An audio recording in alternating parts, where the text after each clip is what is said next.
Rwanda escaped the nightmare by banning ethnic politics. Ethiopia is still living it.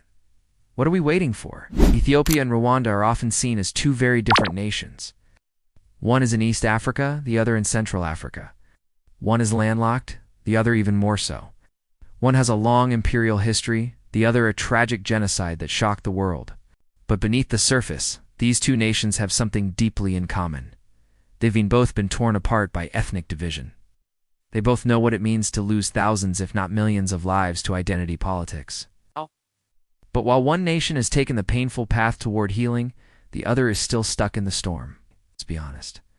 Ethnic politics has destroyed lives in both countries.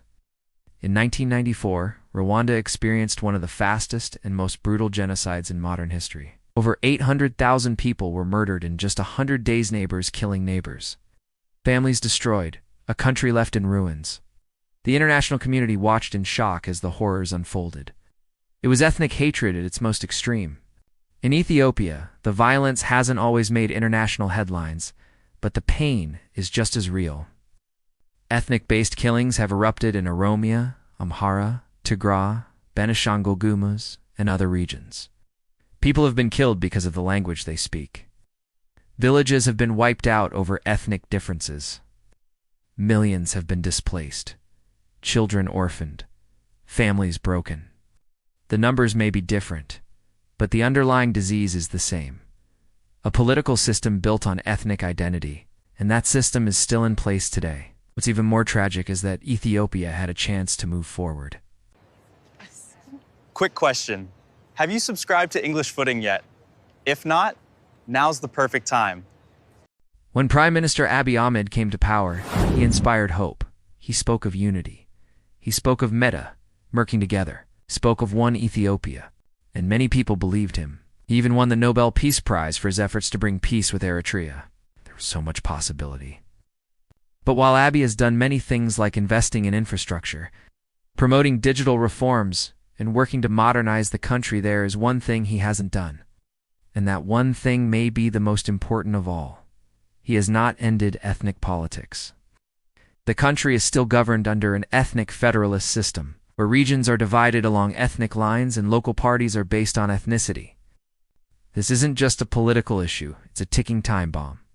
Ethnic federalism may sound fair in theory, but in practice, it creates constant tension over land, identity, and power.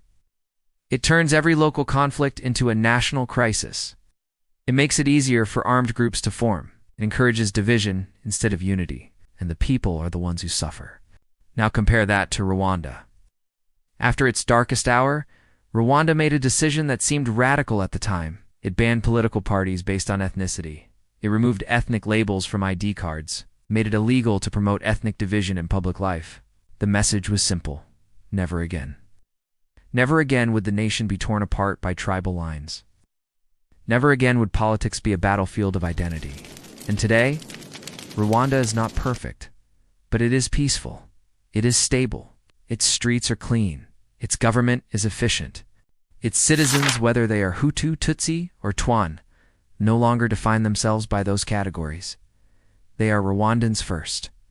And that national identity has become their strength. Ethiopia can have that too, not until it faces the truth.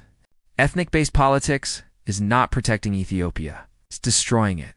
It's not empowering communities. It's turning them against each other. It's not promoting self-rule. It's creating endless cycles of revenge and resentment. And right now, the country is paying the price. Look around. Ethiopia is home to one of Africa's largest populations. It has ancient history, natural resources, and cultural richness. It has the potential to lead the continent in development and innovation. But how can it do that when it's constantly tearing itself apart from the inside? Prime Minister Abiy still has time. He still has power. And he still has the support of many Ethiopians who believe in peace and unity. But he must use that power wisely. He must make the hard decision that Rwanda made after genocide. He must move Ethiopia away from ethnic federalism and toward national unity. That doesn't mean erasing cultures or silencing languages. It means building a country where identity is not used as a weapon. Where politics is not a game of ethnic chess. Where every citizen, regardless of where they come from, feels like they belong to one Ethiopia. Rwanda showed us what is possible. They rose from ashes. They banned the very politics that caused their collapse, and they became stronger for it. Ethiopia doesn't need to go through another tragedy to learn the same lesson. We've already lost too many lives. Too many families are grieving. Too many children are growing up with trauma instead of hope. It's time to choose a new path. A path where we are not Amhara, Oromo, Tigrayan, Somali, or Sidama first, but Ethiopians first. A path where we vote based on ideas, not identity. A path where our shared future matters more than our divided past. Ethiopia must learn from Rwanda before it's too late.